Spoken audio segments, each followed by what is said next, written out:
Chapter 13.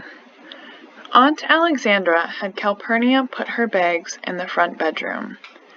The next thing she did was to tell me to stop scratching my head. I asked her if she was just here for a visit, and she told us that she and Atticus had decided that she should come stay for a while. We decided that it would be best for you to have some feminine influence. It won't be many years, Jean Louise, before you become interested in clothes and boys. I thought many things to myself, like the fact that I had Cal, and that I wouldn't be interested in boys for many years, and that I would never be interested in clothes. But I kept my mouth shut. Later that afternoon, Atticus came home. He told us that they had decided it was best for Aunt Alexandra to stay with us. I knew that it was more her idea than it was Atticus's. She had a way of deciding what was best for the family. Everyone in Maycomb welcomed Aunt Alexandra. Miss Maudie baked a cake, Miss Rachel had her over for coffee, and Mr. Nathan Radley came in the front yard and said he was glad to see her. Life resumed as if she had always been with us, always lived with us. Aunt Alexandra never missed a chance to point out the shortcomings of others. Shortcomings is areas where they fail. Everyone in Maycomb seemed to have a streak. A drinking streak, a gambling streak, a mean streak, a funny streak.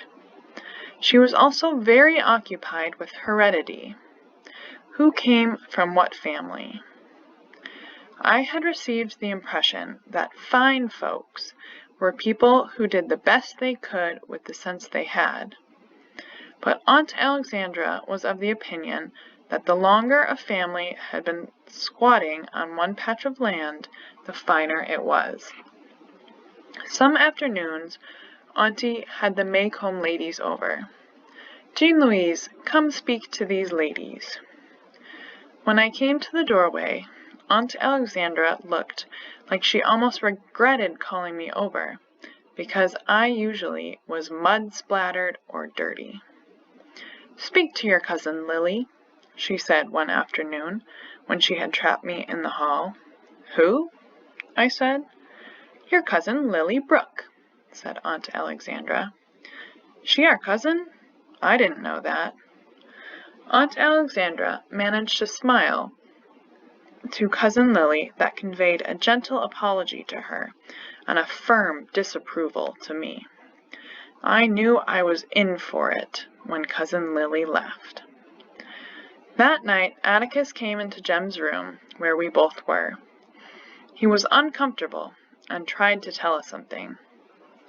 Your aunt has asked me to try and impress upon you and Jean Louise that you are not from run-of-the-mill people, that you are the product of several generations' gentle breeding. Atticus paused. Gentle breeding, he continued, and that you should try to live up to your name. Atticus persevered in spite of us. She asked me to tell you you must try to behave like the little lady and gentleman that you are. She wants to talk to you about the family and what it's meant to Maycomb County through the years, so that you'll have some idea of who you are, so you might be moved to behave accordingly, he continued at a gallop. Stunned, Jem and I looked at each other, and then at Atticus, who was very uncomfortable. I started to cry, because this was not my father who thought these things. Aunt Alexandra told him to do this. I went to hug him, and worried that all this behaving was going to change things, and I said so. Atticus told me not to worry. I asked, You really want us to do all that? I can't remember everything Finches are supposed to do. I don't want you to remember it. Forget it. He left Jem's room.